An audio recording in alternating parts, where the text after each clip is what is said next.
people of the internet, lovers of the TI-22, and people who've just clicked on this link to find out why this new car isn't quite as new as maybe it could be. Welcome to my little channel where I talk to you about all the cars that we've detailed and try and give some little hints and tips on detailing. If you're new here, hello, thank you for joining. Maybe consider subscribing with the little link in the corner and maybe clicking the bell. And then more people get to find out about my business and the shiny cars that we make. With that commercial advice over and done with, let's move on to the headline act here. So this lovely Mini, which they're not really Minis anymore, are they? My first car was a Mini all those years ago. Spent all summer of my 16th birthday welding it up, ready for my 17th birthday when I could go and drive it. Very small that car was. These are not small anymore, are they? I reckon it's probably got about the same amount of paint on it as an Evoque these days, actually. And believe me, I've done a lot of polishing on this car and spent a lot of hours with it. So, as you can see, and I think I won't mess about too much on this video, I shall go ping and say, James, me editing James, put in the video of when we're walking around outside of this car now, whenever you like, and let's see how it was.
So, as you can see, this car it's not brand new, it hasn't come straight from the dealer, but the guy can look after a car, the customer can, and yeah, all of those marks have not come from, 1,000 miles of bad washing. That is some considerable, it's verging on what we would call probably paint damage, to be fair.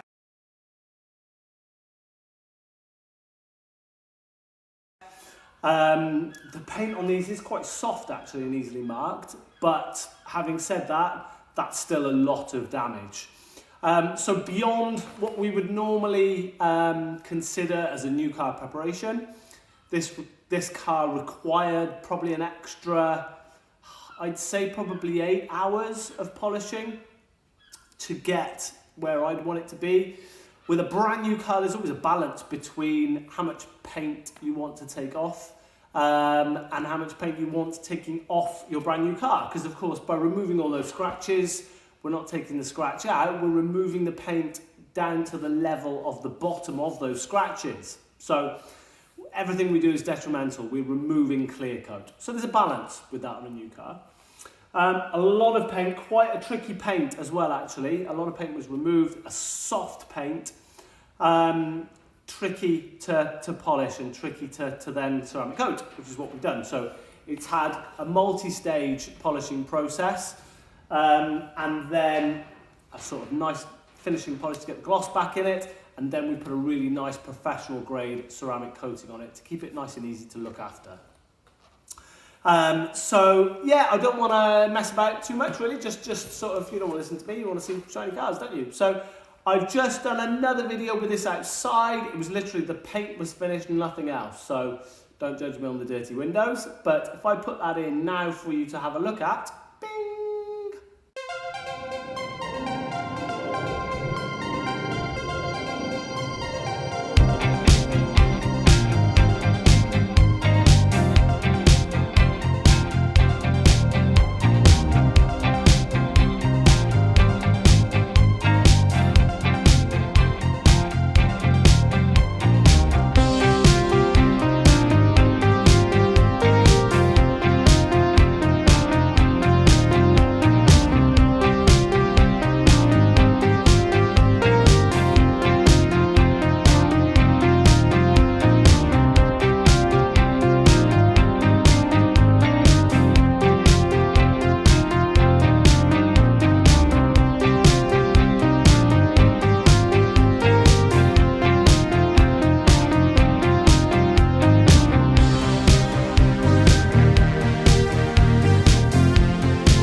So there you can see, a lot better, similar conditions, similar sun. You can see just that haze of scratches is gone now. The car is a much deeper black. And yeah, we just balanced clear coat removal with looks, and I think we've hit it quite well on this actually. Looks proper, looks like a new car now. All of those swirls and stuff have gone. As is always the case, customer says, yeah, I can see a few marks in the sun. Well, we could see quite a few when we brought it in here and pointed some of our geeky torches at it. So, not an average new car prep, unfortunately, but you know, most things are savable. So, I think it now looks absolutely fantastic and really how you want your new car looking. So, hope you do think so too. Apologies, by the way, for the not very business-like attire today. Obviously, we're in crazy times. We're filming this, I think, probably one of the last cars we get before we're fully locked down. Yeah, who knows what's going to happen really, so it's all a bit weird at the moment. So when you're watching this, I hope you're doing all right with the current situation. We will stay open as long as we can legally, but yeah, we'll see what happens. Interesting times ahead, unfortunately. So stay safe, follow the government guidelines and all that stuff. And we look forward to seeing you soon. By the way, if you are interested in listening to me yak on a bit more, I have started a separate channel called Detailing Yoda, which is much more of my teaching stuff, my how to detail stuff. I'm trying to split apart, trying to keep this channel about the cars and the work that TI22 does. And I'm trying to build up the second channel with hints and tips for you guys who are a bit more hands-on and like to see, you know, the hows. And know a bit more about the tips and techniques and the products and that sort of stuff. So go and check out Detailing Yoda. Goodness knows it needs some subscriptions. But please keep watching this channel for the cars and the things we're doing. Thank you very much, and stay safe, please. Thank you. Come have a look at the beading. Have a look at the beading. Quick beading check. Look at that. Look at that. Just sheds the water absolutely beautifully. Oh, we do love a bit of beading.